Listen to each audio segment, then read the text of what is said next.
Good evening. My name is Jack Waters, and we are back with another episode of the H2O Show. And before we begin this discussion, I'm going to make a brief statement to hopefully sort of set the tone for this episode. This morning on February 24th, for the first time in a long time, we have seen one sovereign nation directly attack another. For the past couple of decades, we've seen proxy wars, guerrilla wars, policing actions. But now we have gone to the next level. We are back in the realm of conventional warfare.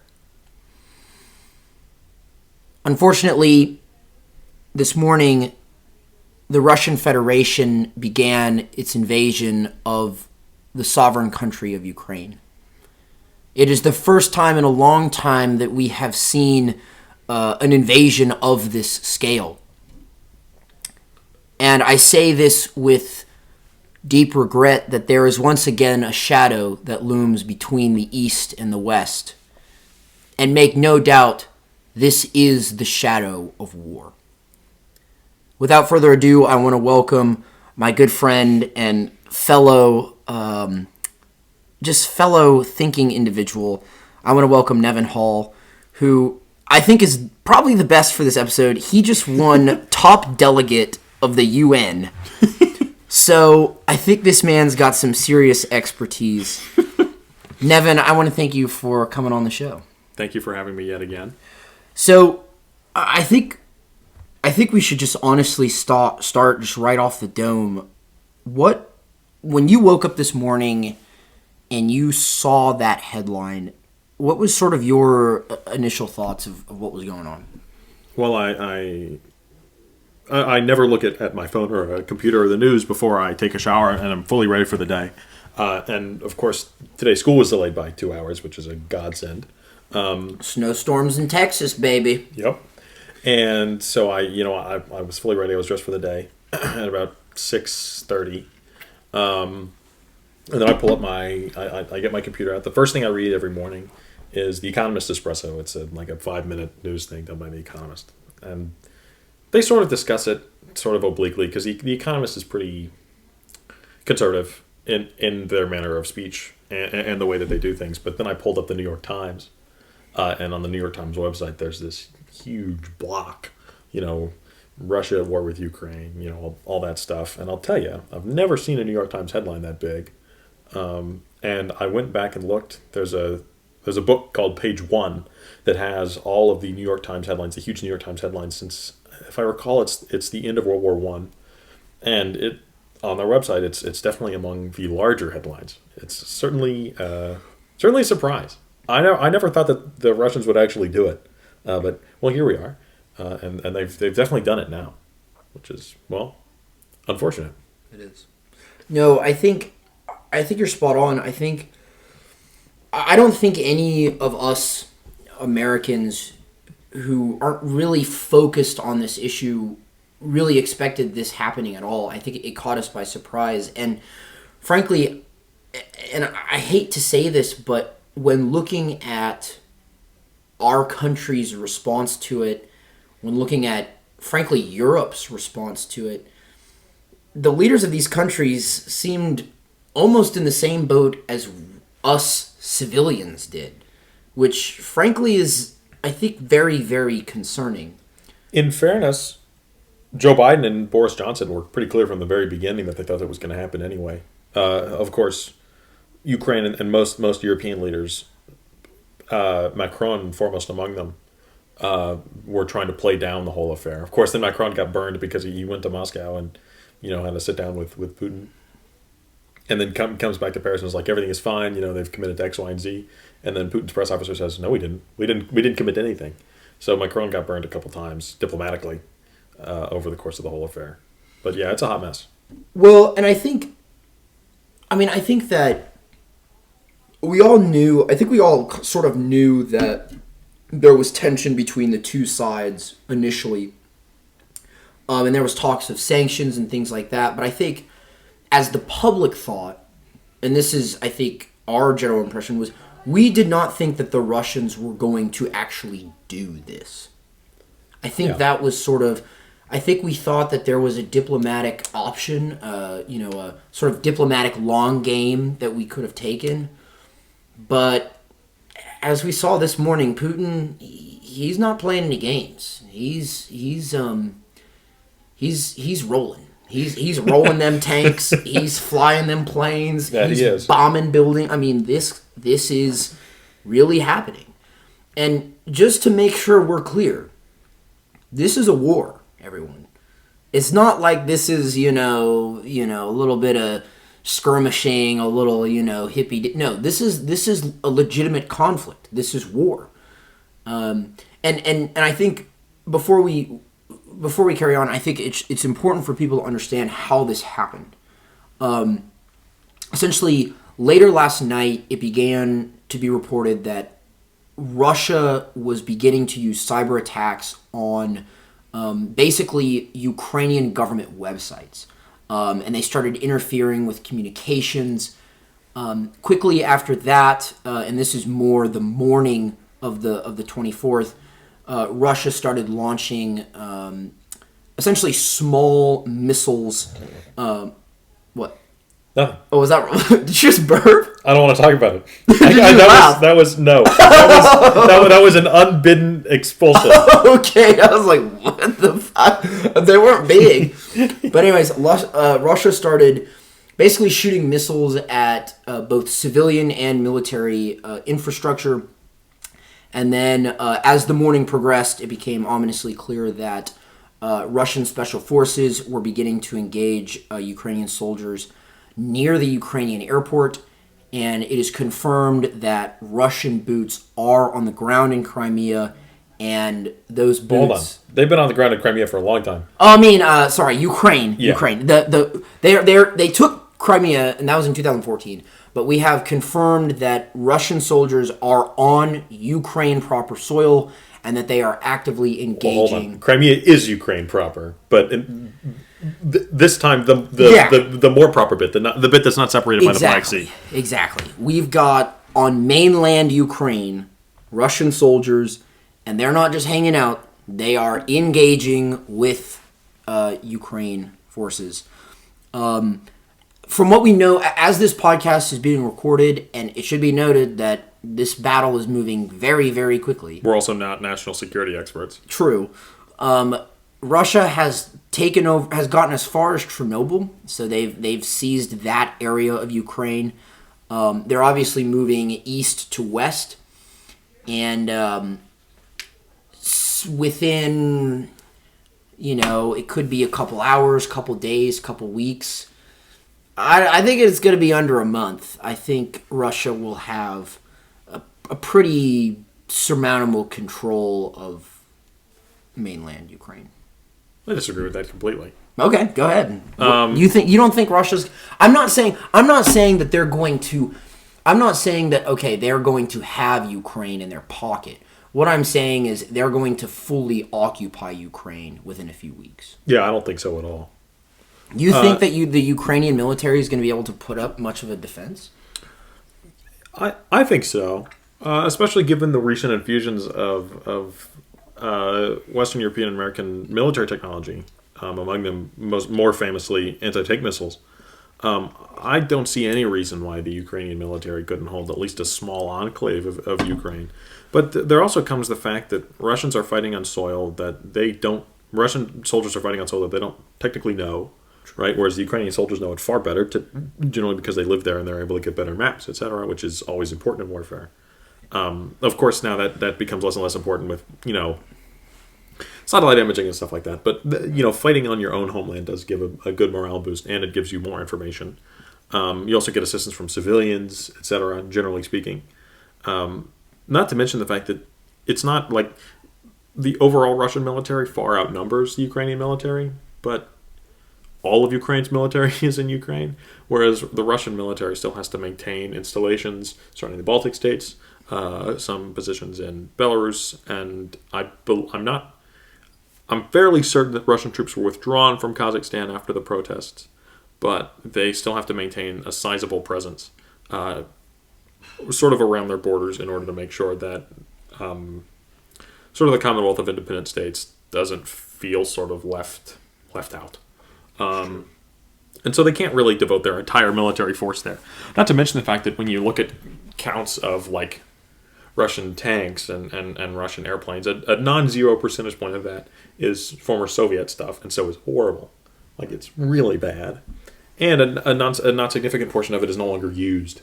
Right? So if it's not used, if it's not drilled with, then it's going to be difficult to train people with that. Not to mention the fact that the conscripts that the Russian army uses are soon to be up. Their conscription term is soon to be up, so there's going to be, assuming that their term isn't extended by fiat of some sort, there's going to be a whole new crop of brand new green conscripts, which of course is not going to help in fighting a fairly complex war as this one. So I wouldn't see any reason why the Ukrainian military couldn't hold out at least a small part of Ukraine. And see, I think I'm going to have to disagree, and here's why: is I just think the mass of troops that are flowing into Ukraine, I think, is something that cannot be discounted. And I think in conjunction, I mean, the efficiency in which the Russians are moving. I mean, one, and I think that it, I think that there is a certain element of surprise in terms of we didn't really know if and when this was going to occur. And I think that worked.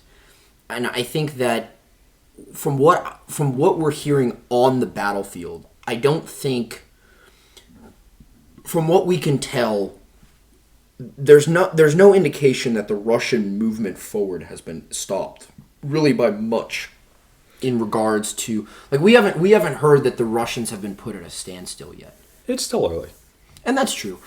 I think I will say this though. You are correct in the sense that Ukraine does have the advantage in terms of terrain. Whether or not they're better equipped than the Russians, I don't know. I mean, it kind of depends on which Russians you're fighting, right? Are you fighting the Russians equipped with modern, or are you fighting... Even the Russians equipped with modern technology, Russian modern technology is by no means bad by global military standards, but it's not very good by American, certainly American military standards and most Western European military standards. But do you really feel that the Ukrainian military is better equipped than the Russians at this point in time? I think so. Really? I think you could fairly confidently say that they're at least equally well equipped, if not better. Certainly given the likely increase in arms sales and sort of arms loans that is going to go to Ukraine's way, assuming this war lasts for more than 5 minutes. But it wouldn't surprise me to see quite a lot of American military gear sent over. That wouldn't surprise me at all. Much less British or French or German military equipment, or Polish. Polish, they don't really have an arms industry. But, it wouldn't surprise me to see a lot of Western military equipment diverted over there. Not at all. My question, though, is if you're Ukraine, do you really want to fight a conventional war with Russia? For instance, when I look at Russia invading Ukraine, my mind jumps back to the 1980s when Russia invaded Afghanistan, which was a very similar situation. They went right through Afghanistan like a hot knife through butter, and then for roughly 8 to 10 years, they got fucked fighting the Mujahideen, right? And so if you're Ukraine, do you fight a conventional war, or do you maybe allow Russia to kind of, you allow the Russian force to, fly in and, occupy you, and then sort of fight a more, I would say, an insurgency style battle? I really don't know what's going through the mind of your average Ukrainian army soldier or that of the Ukrainian government, but it wouldn't surprise me if they decided to keep fighting a conventional war, because insurgencies are hard, expensive, and generally bad for your living standards. That's true. Conventional war is generally not so bad for your living standards, especially given the non-zero odds that the element of surprise is overcome within the next day or two, and a pushback begins. I mean, my thing is this, do we think if even if you fight a conventional war, my thing is, how do you overcome, one, I think Russia does have air superiority in this conflict. Yeah. And I think also, I mean, and I do not say this as a joke, they have a lot of fucking tanks. Yes. A huge amount of tanks. Yes. To the point where, I mean, they basically have a mechanized infantry.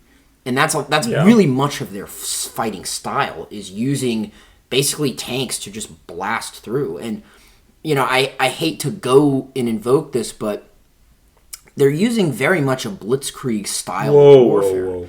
I know. But if you look... Hold on a second. Think about it. Nevin, I'm not kidding. There are I think, definite distinctions between blitzkrieg and what's happening now. But think about how this is occurring, right? The blitzkrieg style, which I hate, I don't like using this because we're bringing back demons of the past. But we've got essentially Russia started out with using basically missiles, which is very, I don't want to say is the same, but has very similar style as a German dive bomber, right? Think about it this way. The German dive bomber was the equivalent of that missile, right? Sure. Fine. It was theoretically accurate relative to just a carpet, right? Sure. So they're using selective airstrikes, and then they're using their armored divisions to basically blow through Ukraine. There's a distinction, I think, because Blitzkrieg also had a zone of control held behind it, theoretically. Whereas, to my understanding, Russian troops don't quite have that yet. There's not, you know, it doesn't really matter how many tanks you have on the ground if everyone surrounding the tanks doesn't like them. Right, so you have to have. It comes to a point where you have to actually deploy serious numbers of actual infantry and people, which they've sort of done. But I would call this different from Blitzkrieg in that it's way more targeted than Blitzkrieg was. Blitzkrieg was just sort of, we're going to move the whole thing forward, whereas there are pretty definite areas of the Ukraine where and there's like a pretty clear quest for Kiev. Right, like so, there's a pretty serious outcropping as they're desperately trying to get to Kiev, but there are large portions of Ukraine that are certainly under threat, but not exactly under attack yet. Whereas under Blitzkrieg, you'd have sort of the whole front east to just move, blast forward, which is not quite happening yet. I think there's also the truism that Ukraine's just more determined to win. Like that's true. There also comes up a sheer point of determination. Like I mean, talk about Afghanistan. Us in Afghanistan, right. We got clowned in Afghanistan, not necessarily because if push had come to shove, we couldn't have won in Afghanistan, but because we just got tired. We didn't care anymore. But that's what I'm saying is Russia had the same issue, but they initially won. Russia initially won the conventional war. And then sort of piddled out after years of, even talk about getting tired in conventional war, like the American Revolution has some aspects of a guerrilla war, but far more aspects of a conventional war nowadays. Right. And Great Britain certainly just got tired at the end. Like the vast majority of the time, the Americans were just losing. We were just losing. Yeah. Just, on and on and on losing. But towards the end of the war, I'll admit that we were, getting better, but we lost for a large portion of the war, and the Brits just got tired. Or 1812, where the Brits also just got tired. Or World War I, where the Germans also just got tired. Like there come elements of time, and even in conventional war, when you just get tired. I guess my thing though is, do you think Ukraine can win on its own right now? Because its own? Because here's the thing: for American Revolution, we had the help of France, right? I don't think 1812. Did we have help? For 1812? 1812, I would agree we did not have help. But keep in mind that a lot of the French assistance and Spanish assistance was via sort of money and military aid. Now, of course, they did send like Navy and small detachments of French troops, but far more importantly was their money and military aid, which is what they're really remembered in history books for, right. Especially the French. And so could the Ukrainians win on their own without U.S. military aid and Western European military aid? I'd say probably not. Right. But they have monetary and military aid. So for now. Yeah. Who knows if that continues? But for now, they do, and it would make sense. I don't think it would be that illogical to assume that they would be able to hold out. How long? And once again, we're in the realm of speculation. This is day one of what's frankly going to be. I think going to be could be a grinding years long. Grinding, yeah. But honestly, how do you really think that this war, and I'm focusing on conventional because I think we all know insurgent-based combat can last a crap ton of time. Generations. But do you really believe that a conventional... How long do you think this war in a conventional stance can last? Oh, no idea. No. It could be anywhere from a week to a month to a decade and a half. That's true. You know, like it could turn into like the Balkans, where there's some weird random peace settlement that really makes nobody happy and sort of makes peace happen. Like Dayton. I would be hugely surprised if Dayton 2 goes down, where Ukraine, Western Ukraine is sort of its own thing, and then Eastern Ukraine is divided into a bunch of little puppet states. Like that would be the most surprising thing in the world, where you get a horrifyingly bad peace settlement after a long grinding conflict. Speaking of that, and I think this is a good question too. If you're the other Eastern states, what would you be doing now? Well, Lithuania declared a state of emergency earlier in the day, and Moldova, which is not part of NATO, the president, I believe it was the president. So somebody called. To my understanding, they haven't declared a state of emergency yet, but somebody asked. It's either the president or the prime minister, whichever one they have. Mm-hmm. But so a lot of they're in states of emergency. Poland is opening borders to refugees, so they're opening up. Mm-hmm. But other than that, I don't really think that most Eastern European states have much to worry about, because they fall under the umbrella of NATO. So they don't, worst comes to worst, let's say that Putin is a sadist and a masochist and also an idiot, and he decides to just go and invade Poland. NATO's going to come in.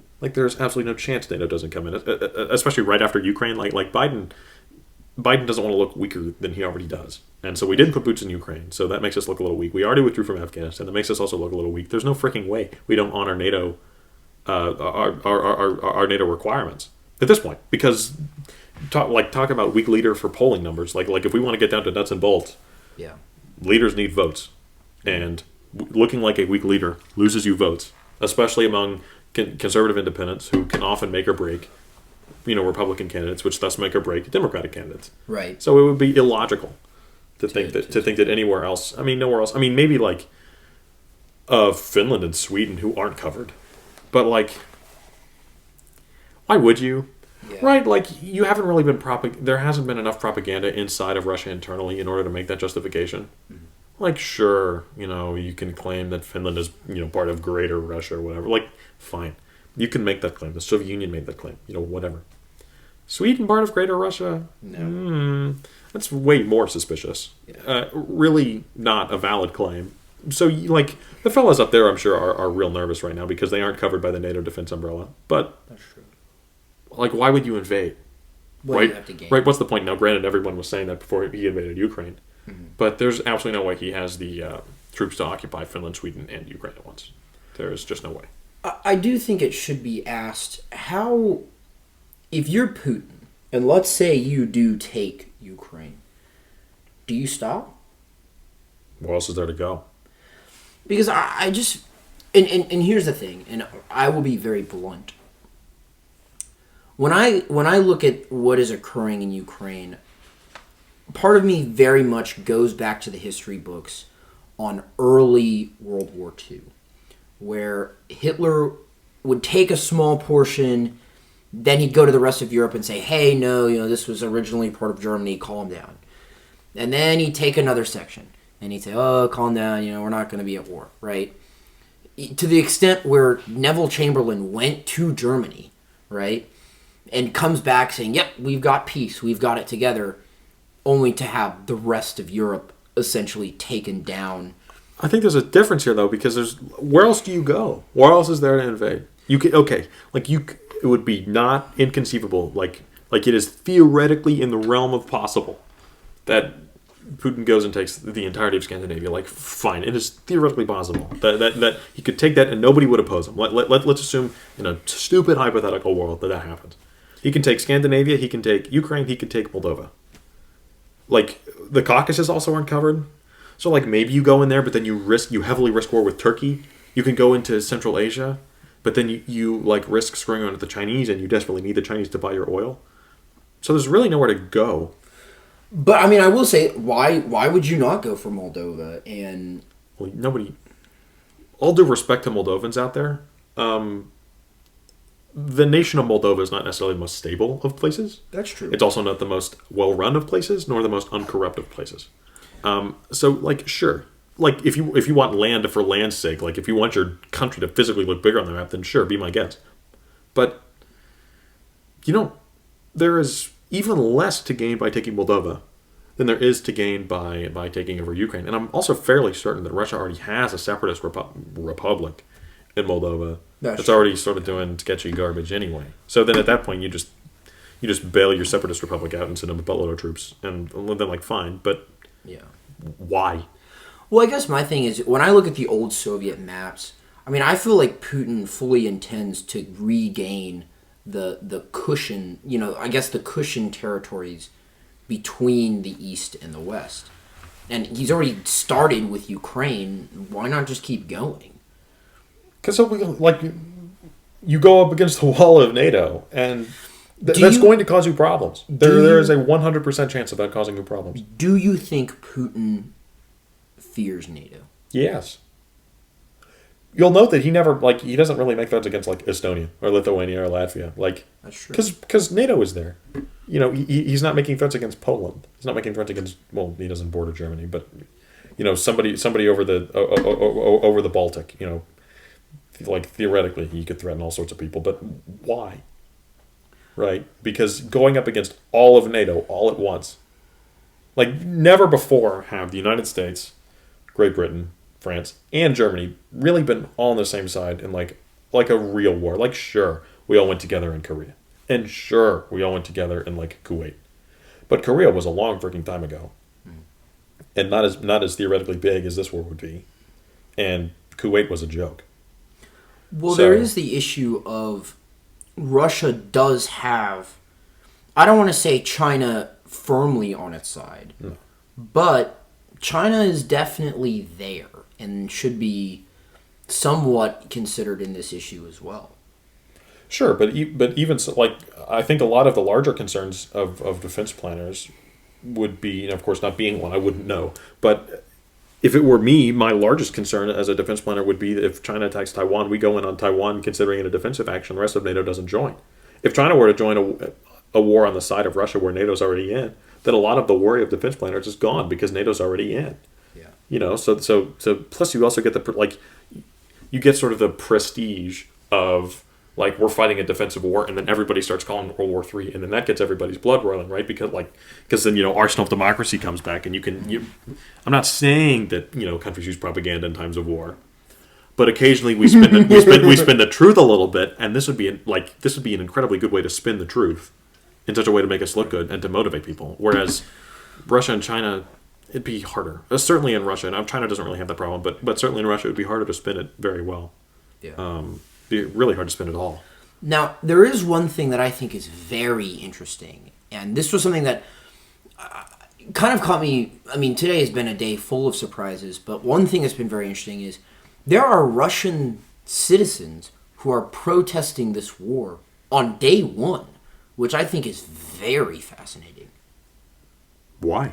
Why? I mean, could you imagine okay, think about Russia. I'm going to be very blunt. It's a very...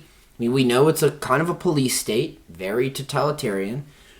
Could you imagine the risk of Sure, but people in Russia have been protesting whatever Putin's regime has been doing for eons. Yeah, but could you imagine them protesting on day one? That's impressive. I can imagine us doing that in the United States on day one. We choose to invade some rando third world country. That's true. I could imagine people in the United States. And of course, there are no risks to doing it in the United States, right? Like the only risk is you get carried away and then you get imprisoned and then you're released on bail because we have better protections for that sort of thing. But I don't think it's surprising that the Russian people are sort of irritable about this, especially, I mean, given the pretty large shared history between Ukrainians and Russians. It would be understandable for there to be plenty of Russians of Ukrainian descent to be sort of irritable about this sort of thing. Like, I think Stalin's mother was Ukrainian. Ukrainian, yeah. So, like, it's not inconceivable. Like, if the United States invaded Ireland, I'd be pretty pissed off because I am Irish. That's right? True. So, like, I would go and protest about it. And even if this was a police state, I'd go protest about it because I'd be irritable about that. That's a good point. I think it's also interesting, too, and I mean, I know we kind of disagree on potentially how this is going to go, but if Russia does take Ukraine, which I think is kind of inevitable, We may disagree on this, define take. Like, do you mean holds it, or holds it to the point where there's no guerrilla, there's no nothing? I'm going to say holds it. I think there will be. I think there will definitely be a guerrilla war. Okay, but let's say Russia does does manage to move and get through Ukraine's territory, right? What are they going to do with it once they have it? Do you establish a puppet state? Do you just say, hey, this is Russia now? Like, what do you do?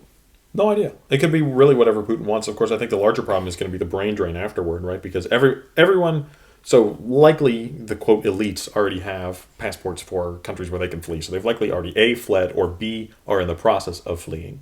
So you're going to lose a lot of your most educated people, which are the people that Putin could probably use the most. You're left with either Russian nationalists who support you and, fine, whatever. Yeah. Or you are left with people who just couldn't get out and are pissed at you being there. Regardless, you likely aren't going to have a particularly large effective workforce. And, Ukraine's great farmland, fine. There's not, plenty of industrialization. Like, you can run some of the old Soviet-era factories from there. But, let's be honest, it's not like the economy of Ukraine is exactly, hugely dynamic. Yeah, it's not like the vast majority of new development in Ukraine is coming from Western European and American companies investing. And that's definitely not going to happen if it's a Russian puppet state. Absolutely. Notably not going to go down if that's a Russian puppet state. So or part of Russia really. So I never understood what Putin saw that he had to gain here, other than maybe a quenching of internal dissent. And especially if he ends up winning, it would be even less useful because you've got this huge drain on your country's resources that you can't afford. That's true. Now, I do think it was very interesting that you brought up Taiwan. Seeing Putin wage war with and take, basically go after Ukraine, do you think China will follow suit with Taiwan? I mean, potentially in the future, maybe. Certainly not now. Why not now? Because everyone's on DEFCON 1 right now. Everyone's Rambo'd up right now. Why would you? This is the worst possible time to do it. Because everyone's ready to go in. A non-zero number of people around the world are wondering why we didn't go in on Ukraine. This is everyone's blood is up right now. Right, but they're focused on Ukraine, not on Taiwan. There's absolutely no way focus is going to stay on Ukraine if Taiwan gets invaded. That's 0% chance. But what I'm saying is right now, China still has what I would consider to be a substantial element of surprise. Sure. Because the eyes are on Ukraine, not on Taiwan. Eyes are always on Taiwan. Yes, but what I'm saying is right now, the public's attention is on Russia and Ukraine. I think the public's attention would shift real fast. That's true. Real fast. And not to mention the fact that, regardless of whether the public's eye moved, it wouldn't surprise me if the U.S. government engaged anyway. Just win it anyway. Really without consulting the public.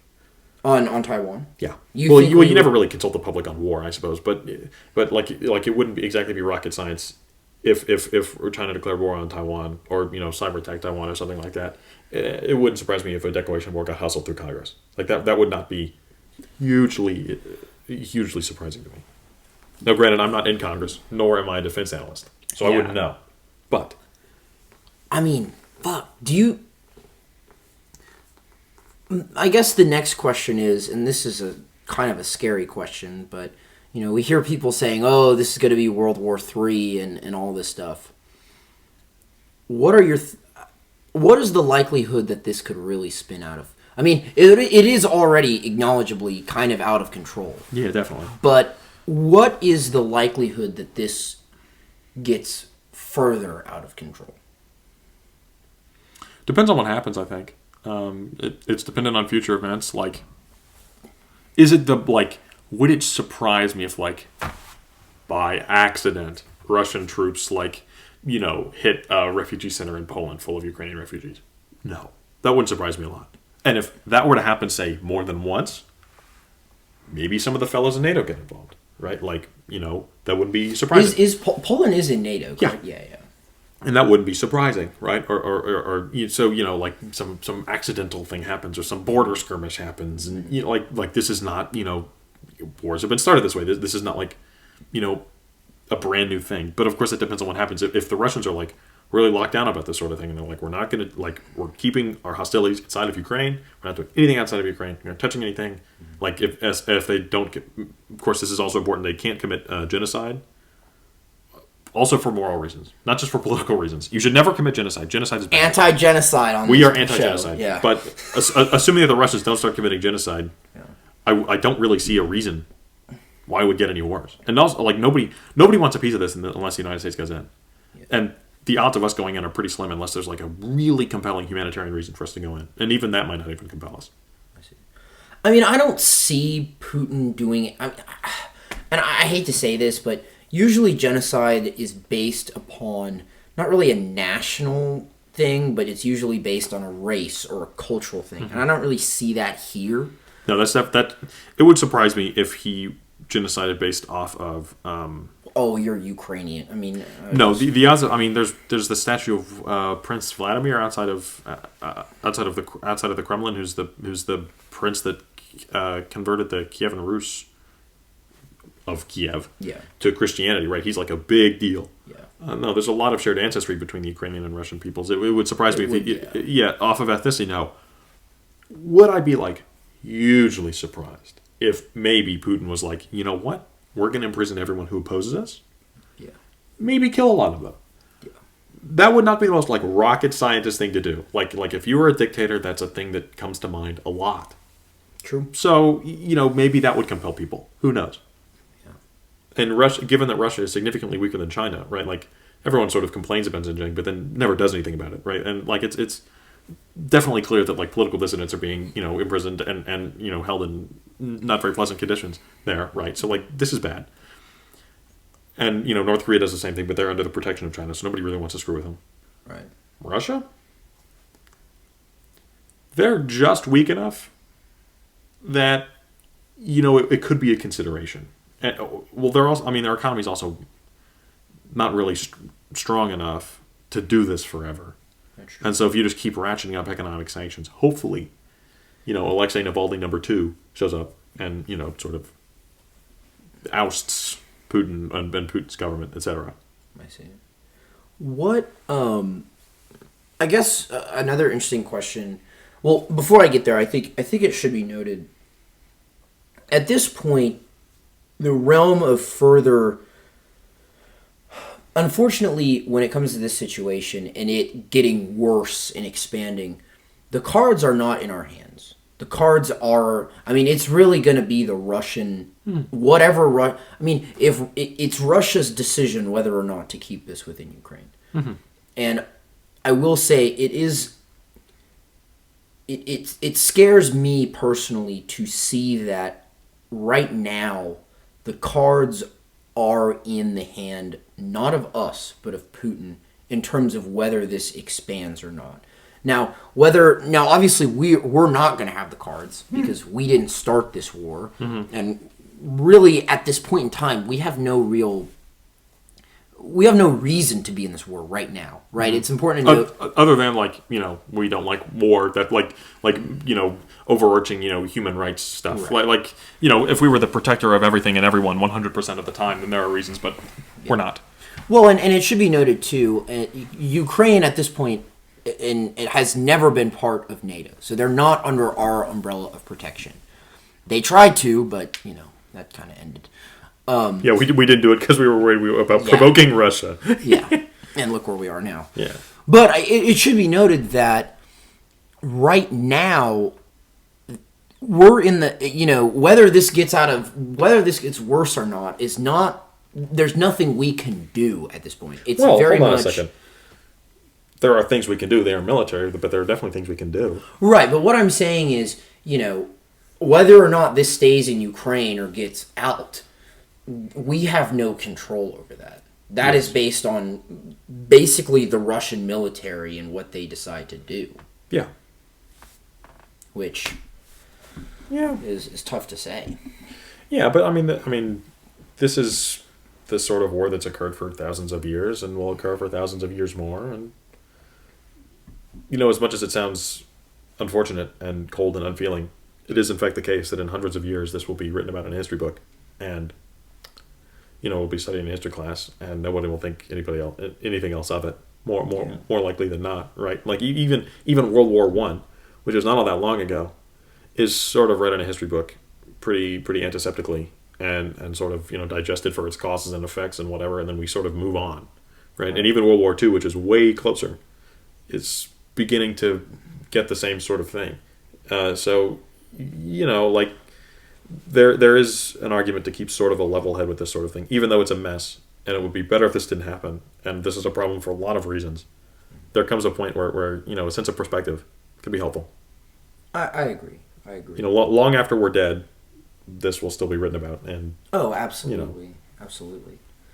Now, I do think it should be asked too, and this is something that I've been thinking about now as we've kind of gotten into it. If you're China,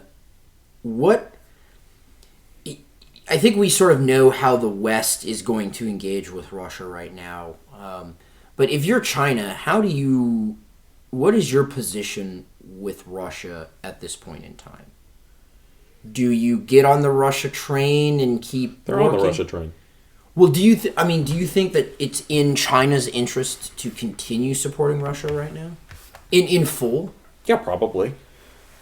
I mean, what do they have to lose, right? It's not like they're viewed in the West as this, beacon of human rights and freedom and democracy, right? So, like, this doesn't harm them, in the view of the West. This could get them a client state that's awfully close to Europe, or in Europe, depending on how you define where Europe is. Mm-hmm. In exchange for which, all they have to do is do nothing, say things or lie. But they've been doing that, for a while now. Right? Yeah, they've been doing that whenever it helps them. So. They have only to gain, right? Because the West wouldn't accept them back in the fold now anyway. Like they're too far out of the pack. So what do they have to lose? Nothing. Yeah. Do you think China helps Russia in any way in this conflict? Economically, sure. Do you think because they have better technology than the Russians, correct? Yeah, but that's like saying you've better infrastructure than Podunk, Texas, right? Like that doesn't mean anything. That's. Well, do you think that the Chinese military would supply Russian military with their technology? Oh no! Hold on a second. There's a difference between technology and military technology. Chinese military technology is okay, but I wouldn't even say it's probably up to Russian military standards. Really? Chinese military technology is not that good. They don't even for 60 years, 70 years, we've been able to, fly planes off of flat aircraft carriers. Have you seen the Chinese aircraft carriers? They've got a little ramp. Oh, really? Yeah, there's a good sense of perspective and proportion that helps here. So, the Chinese military, while big, is not very good. Okay, I'll grant Air Force is pretty good. So, would it be the most surprising thing in the world that the Chinese send, brand new airplanes to Russia? No. Why they would do that is unclear to me, because that would make them sort of a belligerent, and that would make them possibly subject to economic sanctions, which really nobody wants, and they want least of all. Mm-hmm. They could they've got some pretty impressive missile technology, and they've got some pretty impressive cyber tech stuff. But as it comes to conventional military, I don't know why the frick you'd want Chinese military stuff. That's true. Other than those three categories that I really just mentioned, and some sort of auxiliary ones that are related to that, you don't want anything that they have to offer. Yeah. Now, let's say, for just a theoretical, let's say things do get out of control and, for whatever reason, the United States and Russia starts getting into it. Do you think China picks a side, takes Russia's side and backs them up? Or do you think China kind of says, hey, we're not really in this, we don't want... That would be weird. I don't know if anyone could really say for sure, but... Because obviously we know China's not taking our side. I mean, that would be the optimal moment to go in and invade Taiwan. Like as soon as the United States is fully distracted and committed somewhere else, would be to invade Taiwan and to take on China and Russia at once would be gross. That'd suck. That would be difficult. Do you think the United States military has the ability to do that right now? I don't think we do. Without civilian mobilization, no. I agree. However, in saying that, I like our odds very much if the United States pulls what we pulled in World War II. Do we have the ability to do... because keep in mind, during World War II, we had much more manufacturing firepower and things like that. We still have that. It's not like we... I'll admit that shipyard capacity is definitely down. But do I like our odds in militarizing? Absolutely. Really? I do. 100% I do. And it's harder to get the intellectual property stuff of this than it is to get the military stuff of this. And it's not like our defense contractors are manufacturing things in like Taiwan now. Yeah. You know, because we've got all these Buy America provisions. So, you know, I like our odds if we choose to become the arsenal democracy again. Not to mention the fact that we've got Great Britain, we've got France, we've got Germany, we've got, well, assuming China gets involved and both China and Russia are involved, then there's no freaking way that Japan and South Korea don't get involved. That's true. And it's not like those guys, like, talk about manufacturing, South Korea knows what's good. Yeah. So, you know, like, I like, overall, I like our odds.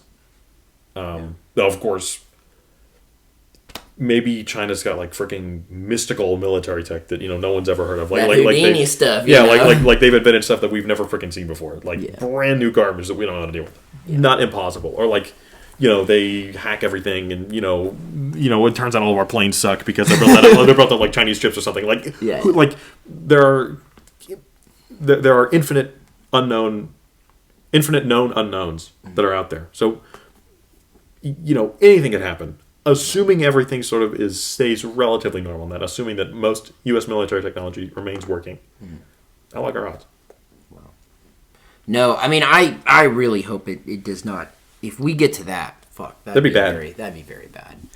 Now, I do think we should a little bit. Oh, and India. We completely neglected to mention India, but also India would be on side.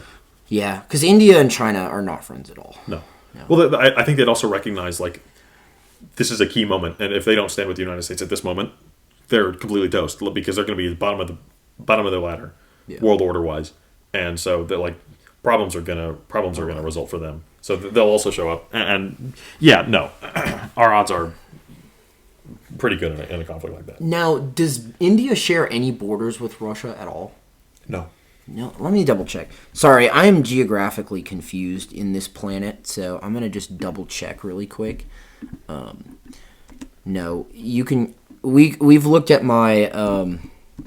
If you look at any of my Boy Scout hiking trips when I've navigated, it has gone. We've gotten lost every time. So I'm just pulling up a map because I do not really know where countries are. And yeah, no, they have no. They are. They're far. They do not have a border with Russia. Yeah, they're not. You know. They definitely don't have a border with Russia. Dude, I think Kyrgyzstan should get involved in this conflict. But yeah, well, and it's interesting to see, kind of see this map and you know, kind of take a look. I'm interested to see how Google updates this as this thing goes. I doubt they'll change it, given that they're American. Yeah, but damn. I mean, yeah, it would be. I mean, I don't know. It's looking really, really tense.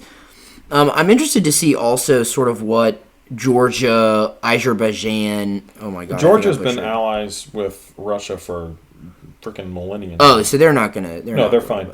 Azerbaijan is definitely an ally of Turkey. So the risk that Russia would run is running into war with Turkey. Now, of course, Russia and Turkey have gotten more friendly recently, so who knows if Turkey would actually go to war to sort of protect their ally, but who knows? Yeah. Armenia is in a weird position in between Turkey and Russia. They're not really friends with Turkey because of, well, the Armenian genocide. Mm-hmm. And they're not really friends with Russia anymore because Russia didn't really help them out in the recent war between Armenia and Azerbaijan. Mm-hmm. So, like, maybe Russia could invade Armenia. Again, the question reveals itself as to why on earth you would do that. Yeah. There's no reason. But did Russia... So, what is Belarus? Belarus is in Russia's camp, correct? Yeah. No, a large number of Russian troops are invading Ukraine via Belarus. Oh, okay. Well, then, yeah, they're definitely on Team Russia. Yeah, no, Lukashenko, the current really autocrat of Belarus, was kept in power by Putin. Oh, okay. Yeah. Yeah, so, I mean, it's basically Estonia, Latvia, Lithuania, Poland. What do we got? What's this? That's Kaliningrad. That's what? Kaliningrad is a Russian exclave. Oh, so they do have, you know, yeah, a little party there. And then, we've got Slovakia, Romania. Is Romania, are they in NATO at this point? Okay. Moldova, they're not. They're not. They're in, yeah. I mean, it's hard, and Poland has no real military presence that we know of, really. I'm not well acquainted with the Polish military. I presume that they keep a reasonable number of their troops on the eastern border, and given recent events, I'm sure that even more of those troops are now on the eastern border. Yeah, I mean, but let's see. Poland,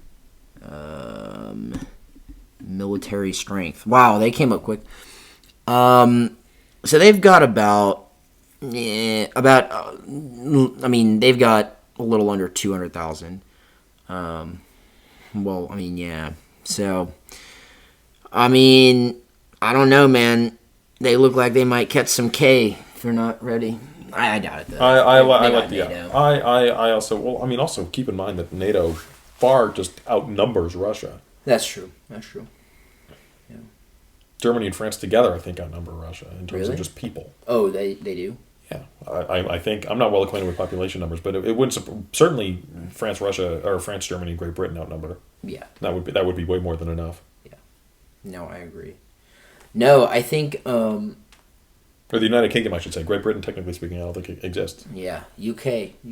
No, Boris Johnson actually went pretty ham on Russia this morning. Oh no, well, I mean, you know why he did that, right? Like, to an extent, it's because, he actually has objection, but it's also a great distraction from the political problems he's been having. Oh, he's having a bad... in the middle of the pandemic, during the sort of most stringent lockdown procedures, it's possible that maybe there definitely were some, let's call them parties. No! Full of alcohol at 10 Downing Street. Sweet. They're currently under investigation. Nice. Now, of course, there's a senior civil servant named Sue Gray who already came out with a report and was like, this is definitely serious. This is a thing. Mm-hmm. The Metropolitan Police are now investigating, so who knows what actually happened. Uh-oh. But it definitely appears that there were some parties that maybe the Prime Minister was at. He was certainly at some of them. Who knows if they were at all of them? Famously, they included alcohol being carted in via suitcase. Nice. So this also happens to be a great time. Like this, if I was to be 100% cynical, this is great timing for Boris Johnson. Dude, Boris is This is a great distraction for Boris Johnson. Boris is like, fuck this alcohol in the suitcase, let's go to war, baby. Well, no, because keep in mind that the, through both the First and Second World War, well, definitely during the Second World War, it was the conservatives that were really in power. Winston Churchill was a conservative at that point. World War I, Asquith and Lloyd George were coalition liberals, but the coalition contained liberals and mostly conservatives. When it comes to war, I'm fairly certain that the khaki election, what's his name? I think during the Second Boer War, his name is Lord Salisbury. Okay. Fairly certain that Lord Salisbury was a Tory.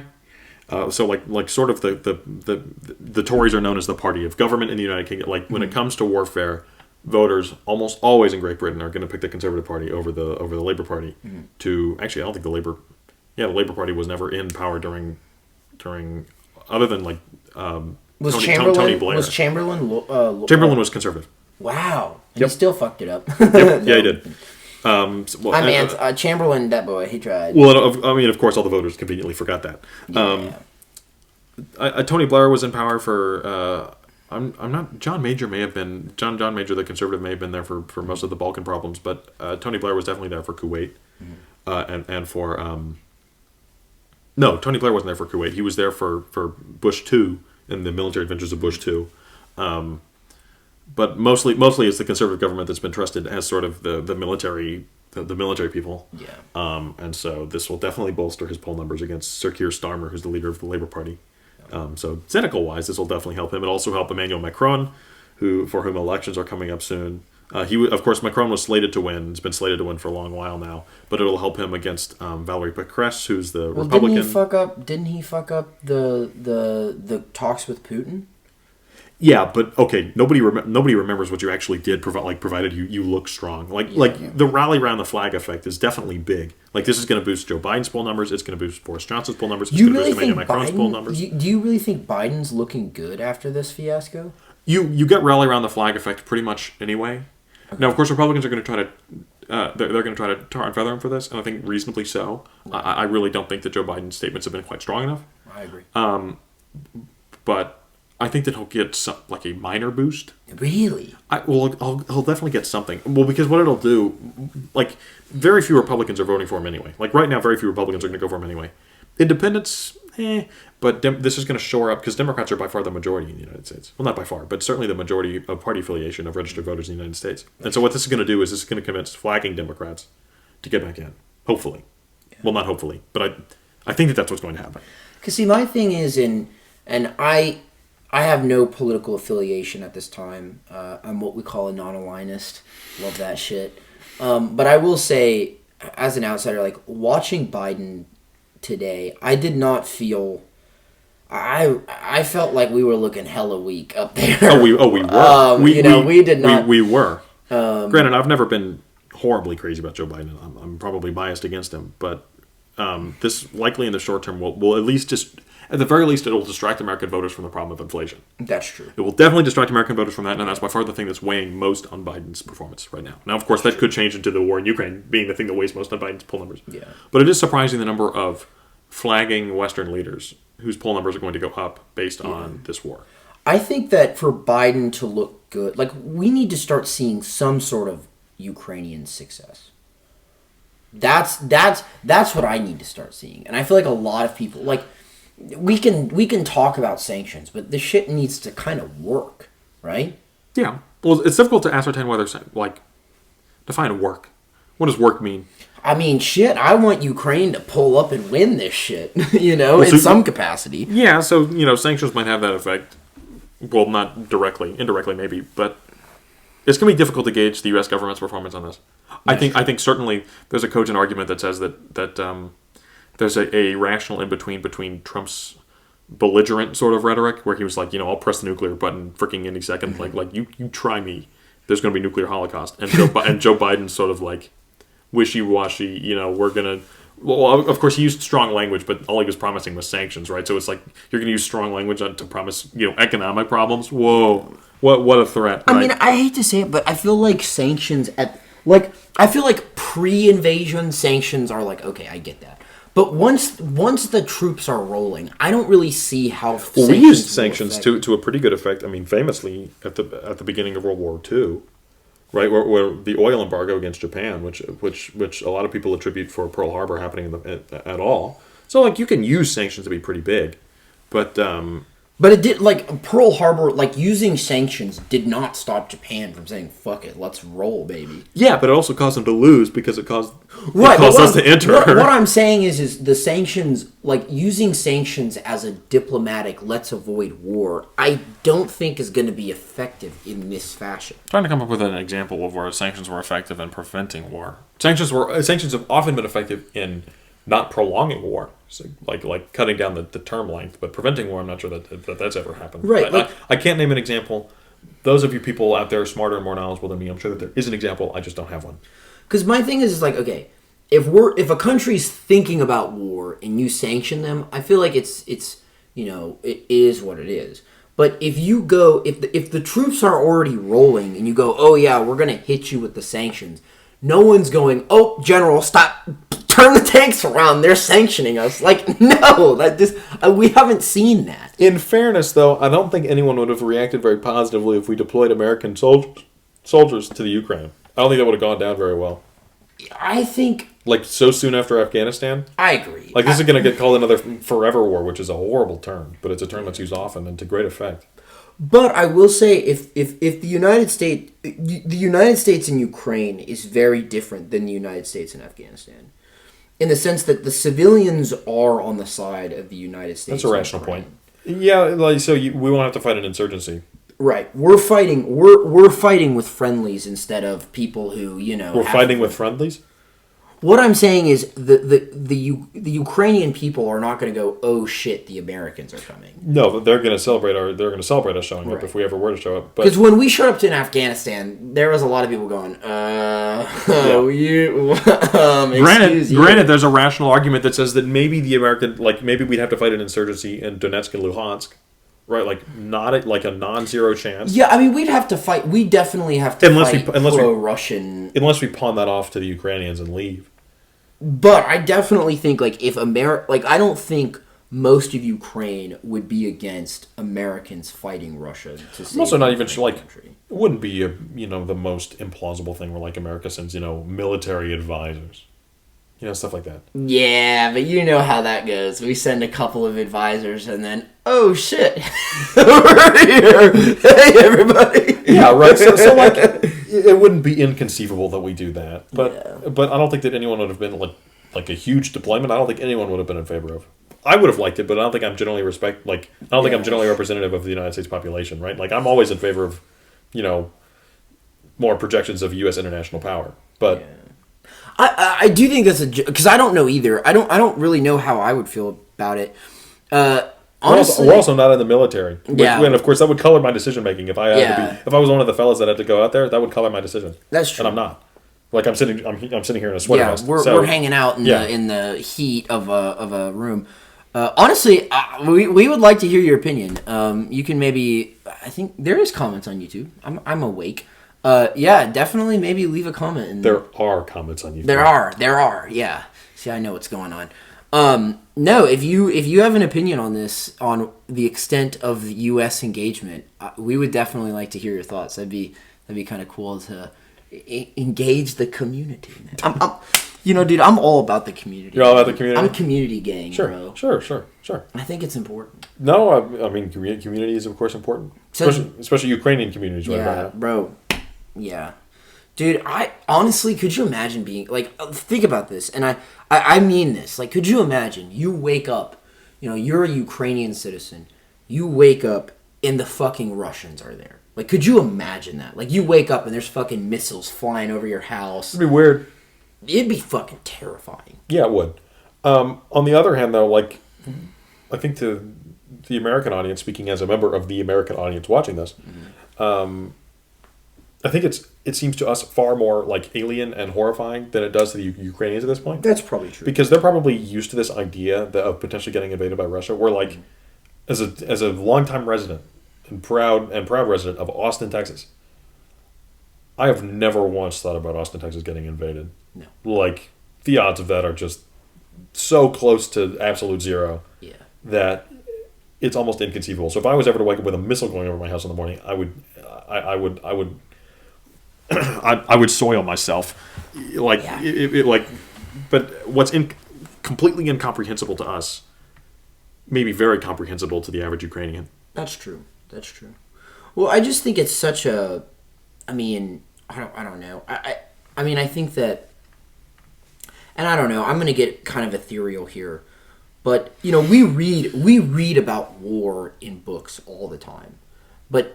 For pretty much all of our generation and the generations after us, like up until this point, like we kind of were acknowledged, like we sort of knew about war. We sort of had the idea of like, okay, because I mean, we did deal with counterinsurgency war combat, but this is sort of the first war that we've really seen, that we've really had happened. No, that's not to say, hey, there's been other conflicts during our lives and things of that, like, and I by no means am I kind of diminishing those, right? We've seen, horrific conflict regarding Israel and Palestine. The continent of Africa has, I mean, I hate to throw it out there, but it's true. They've been going to town, like, I mean, God, the Congo, y'all got to get it together, damn. We've the Middle East, right? Afghanistan, Iraq, like that. We're not trying to diminish those conflicts in any light, but a lot of those conflicts was sort of counterinsurgency. It was not what we would consider to be a conventional war. This is really the first time in which we're seeing a conventional war start in our lifetime. Like, to see it begin, to wake up one morning and go, oh, these two countries are at war. Well, I mean, hold on.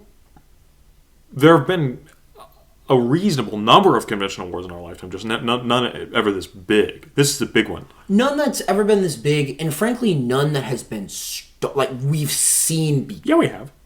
Name one. Armenia and Azerbaijan, Nagorno-Karabakh. Yeah, but was that? Yeah, that's conventional. They were shooting at each other like drone strikes, like very conventional. How long did this last? Oh, the war? I don't even think a full year. It wasn't very long. It also wasn't very big. See, because it's also in a part of the world that nobody pays attention to. See, that's what I'm saying, and you might be right, but what I would say is most of us, the American public, like this is the first what we would acknowledge as holy shit. This is a war happening, and as you say, of this magnitude, right? Yeah. We have two. I would not say minor countries. They having a rumble in the jungle, you know. Well, technically, it's a forest, right? It's mostly forest and plains. Yeah, you know, not a jungle. But you know, this is like a serious. This is a really serious. Rumble situation. in the forest doesn't have the same ring to it, though. Yeah, I like that rumble in the jungle. It's a metaphorical rumble in the jungle. And I was talking about it. Actually, I think it was your sister who said this. I took Nevin's sister home today. She said, the idea of one nation, like, I know this sounds dumb, but the idea of one nation taking over another nation, like, actually seeing it happen, watching it, is such a weird thing. It's kind of weird. Like, it's like, and we kind of take it for granted when we read it in history. Like, oh, okay, we're on to another war. Oh, crap. But, like, seeing it, literally seeing, okay, this group of people just walk over a border and say, yeah, you're part of our, like, it's just, it's strange. It's a strange thing to see. I don't find it all that strange. Really? Well, it's just happened for so many millennia. I mean, right, this is different. And I think, see. Okay, we're back. What were we talking about? Frick. We were talking about conventional wars being started in our lifetime. Yeah, like, it just is such a, it's an abstract thing.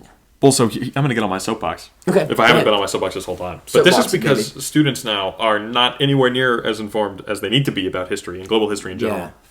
I mean, yeah, fuck y'all. You're flipping up the mic. Yeah. Bam, now, there we go. No, but... Had to drop the F-bomb a couple times in the podcast, you know.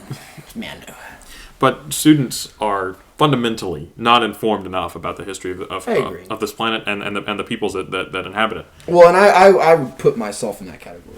Oh, I put myself in that category. I think I don't we know all enough. It's a collective issue. We all are. And instead of fuck y'all, a collective fuck us is yes. in term. Well, for those of us who curse, yes. Yeah. Nevin would say tomfoolery to us all. That's not the proper use of the term. Hit him with that tomfoolery, baby. Yeah, buddy. Regardless of whether tomfoolery is occurring or not, and tomfoolery is certainly occurring given that you're in the room. Clown caravan, baby. Yes. It is fundamentally a flaw, I think, in our education system, certainly nowadays, that there is nowhere near enough history and social studies education overall. Yeah. And so I think the reason it's so surprising is because we have not enough context in which to fulfill this. I mean, the intertwined histories of Ukraine and Russia are, of course, important, and they had context of this, and I don't think that even 10% of the United States population could faithfully and accurately recount what I would consider a reasonable history of the countries of Ukraine and Russia. That's true. And I don't know anything, so what I consider to be a reasonable history is nothing in comparison to what the average Russian or Ukrainian professor would consider a reasonable history. And so, the average American is simply not well informed enough about this, I think, to really understand this in its full context. And that includes myself and you. I don't think we understand this in the full context. No, I think that we all sort of know that, well, I would hope that we at least acknowledge that, like, okay, at one point Ukraine was part of the USSR umbrella. Ukraine was considered the breadbasket of the Soviet Union. Like, I think we all I would hope we all know that. If not, Google is really cool. You might just Wikipedia is pretty useful. Wikipedia gang. Teachers are like, don't cite Wikipedia. The Economist has written some pretty fire articles about the history of Ukraine and Russia. That's true.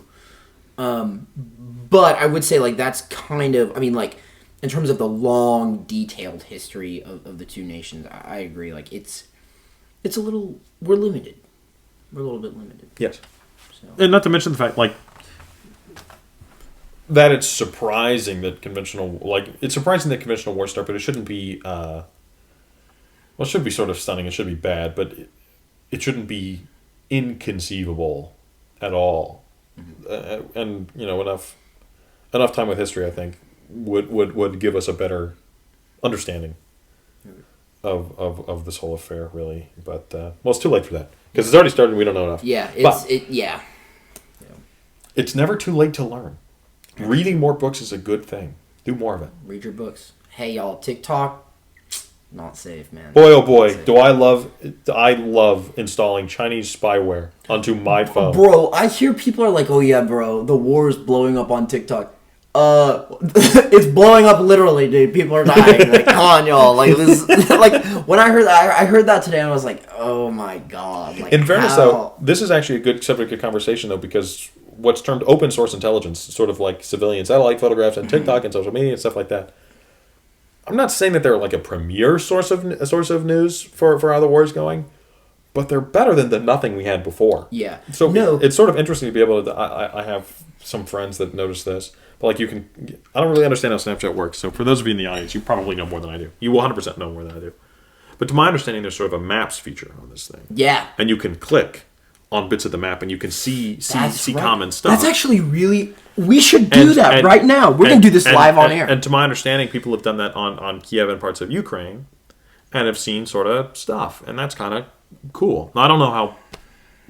Based on his reaction, I'm assuming that I'm correct in my assumption. We're going to do this. We're going to do this on air right now. We're going to see. We're pulling up Snapchat maps. We're going to put it on Ukraine and see what we're seeing. See if there's anything of interest. Wow. All right. Let's go right. I'm just going to click. Let's go to Pavolta. Let's see what we got. Just sitting and watching the news. Awake tonight. This guy took a selfie. Dude, there's a black guy in Ukraine. I wouldn't laugh at that. Oh my god. People are waiting for gas. Oh! So we got some videos of people fleeing the scene. Oh. So this is indication. People are chilling out. Okay, we should turn this off because this is horrifying. People are running through the stores. People are making cakes. So this is indication that, of course, Snapchat is by no means a premier news source, and if you only get your news from Snapchat, I'm trying to grab like a border city from where. All right, let's do one closer to like Belarus. I would reconsider getting all of your news from Snapchat if you do that currently. But this is certainly more intriguing than Trenev. Than the nothing prior. Nothing regarding war. Okay, so it's kind of 50-50. It is very much. Yeah, which is of interest. No, it was so random. Like there was just like there was an African like a I don't know if they were African American, but just like some guy riding on a subway. He was like, he was just chilling. He was living his best life. But yeah, no, it's. I mean, I don't know, man. It's. Well, and certainly, civilian satellite photographs are by far the best, but social media applications, I'm sure do something. I'm not on TikTok either. I'm not on any of them, but were I on TikTok, I'd be watching this avidly. No. Well, I think it is interesting. Like, I don't. The only social media I have is Snapchat and Instagram, and I think it's going to stay that way because I don't want to play around with the Chinese stuff.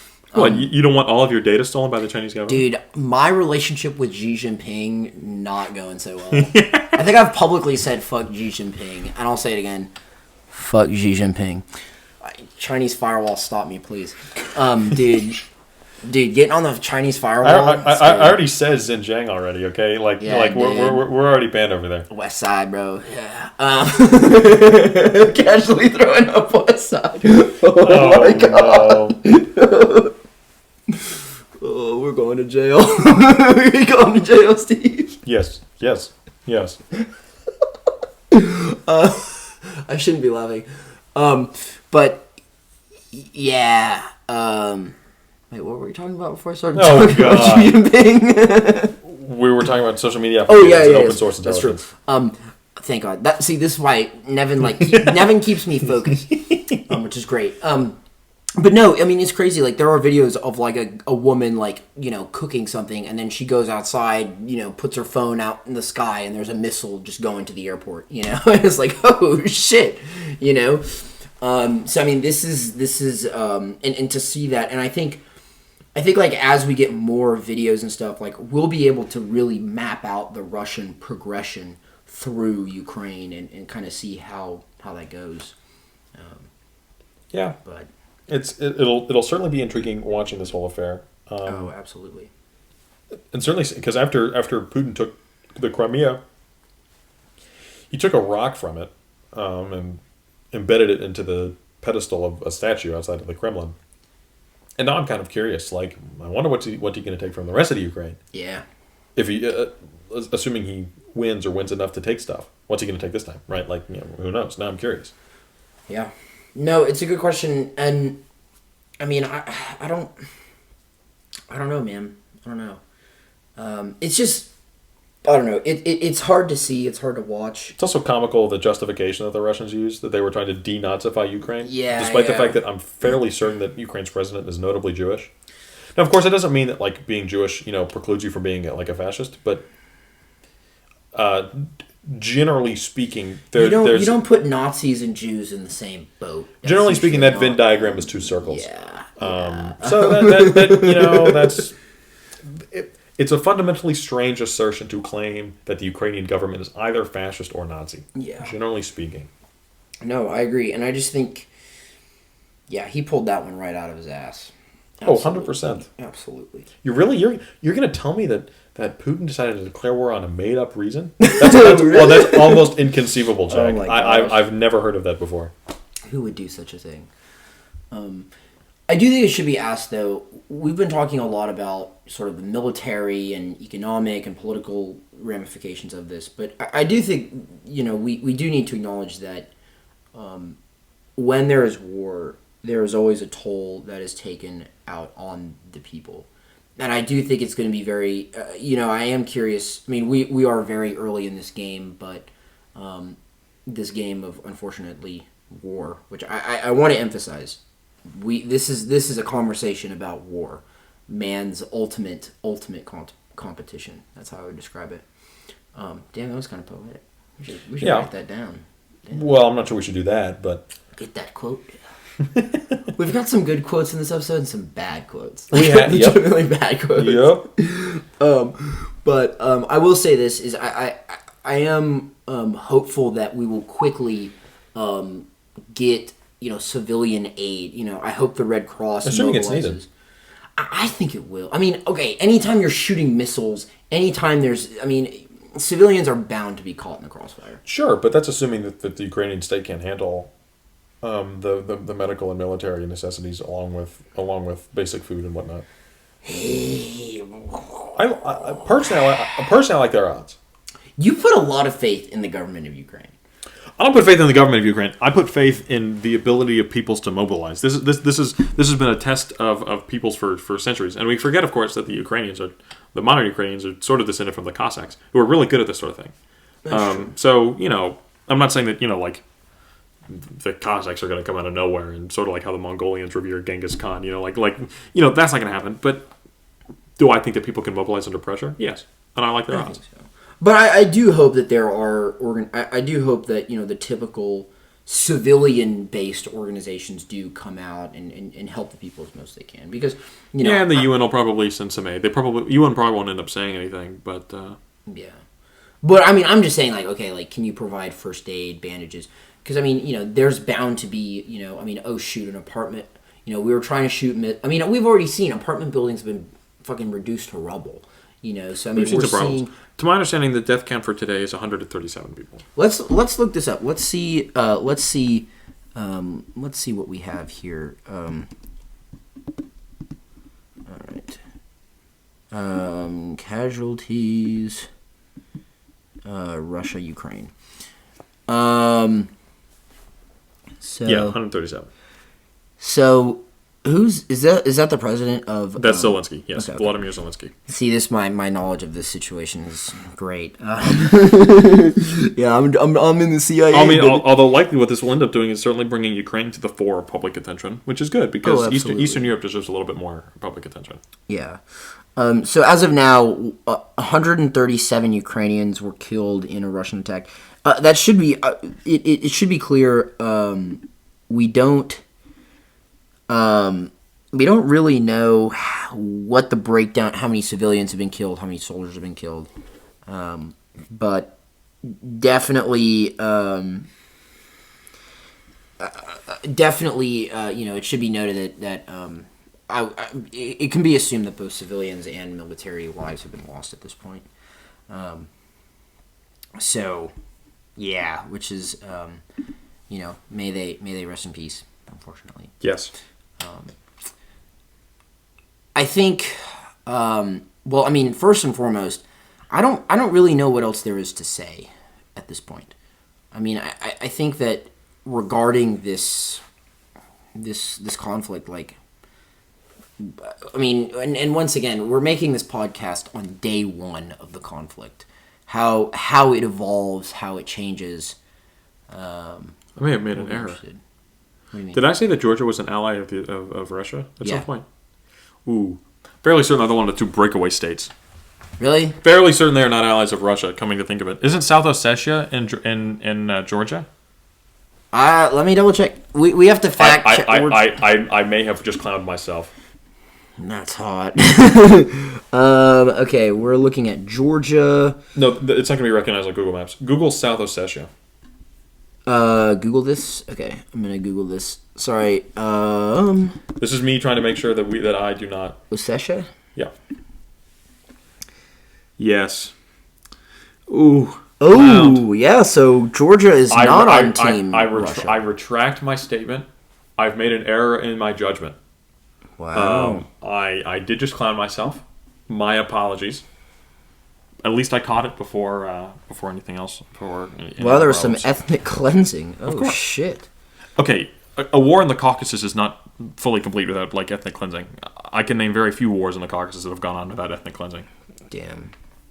I swear to God, Russia better not do any ethnic cleansing in this, or we're gonna have. I sort of doubt it. I don't think that they will. Yeah. No, I think you're right. I hope. Yeah, I hope things can calm down. I mean, at this point, we've been on for a while. An hour and a half, yeah.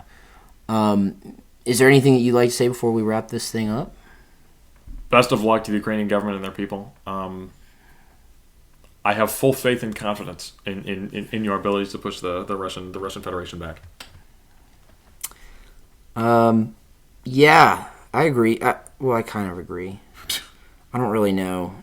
I don't know about the conventional part, but we'll see. But yeah, no. Unfortunately, at this point, I don't really know of any foundations or organizations yet in terms of how to aid and help civilians or frankly, Ukraine as a whole. I will say our thoughts and prayers out to, frankly, the civilians and the combatants. I think Nevin and I are both pro-Ukraine. Yeah, we're pro-Ukraine. If either of us were pro-Russia, that would be a problem. Yeah, pro-Ukraine out here. And I guess I'll end this episode with a very nice and eloquent statement with simply this. We have no problem with the Russian people. The Russian people have a beautiful culture. They have, I don't think the Russian people are a fundamentally bad people in any regard. I will say, though, the Russian government, on the other hand, has done something very egregious today. And to the Russian people who are out there protesting your government, I want to say thank you. If we were there, we'd be doing the same thing. And Russian government, if by chance you are ridiculous, Vladimir Putin, if you are listening, if you somehow listen to this, and I mean this 100%, fuck the Russian government. Y'all bitches need to shut the fuck up, slow down, Reverse those tanks. I'm serious. Fuck the Russian government. Congratulations, Jack. You've just ended the war in Ukraine. We've had enough of you bitches. And I'm telling you now, you pull up on my block, you gonna catch some smoke, you gonna catch this kid. You gonna catch some smoke, motherfucker. And with that, we're gonna end this podcast. Remember when you said we're gonna end on an eloquent statement? Yeah, hit him with the K. That's the statement. Bro. Yep. You can make a meme out of that. When the Russian government pulls up on the block, we gonna hit him with the K. Sure. With that, all jokes aside, though, thank you so much for listening. Please do your best to stay informed. In regards to how closely this podcast is going to follow this issue, I don't really know. But yeah, obviously, please tell us your thoughts in the comments. If you think anyone would find this podcast valuable. I'm sure you can email us or contact us in some other way if you think either of us is like a moron. Yeah, please. We would love to hear from you. If you have anybody who you think would be interested in hearing this podcast, definitely send it to them. And also, if there's anyone who has additional insight, because we are just two homies and two dunces. Yeah. If you have additional insight into this issue and would like to add to the conversation, once again, please email us. Do something on the comments. Do something. This is a podcast that is focused about conversation, discussion, and we love hearing back from our audience. So, yeah. Without further ado, good night, everyone. Please sleep tight. We send our thoughts and our prayers to the wonderful people and wonderful country of Ukraine.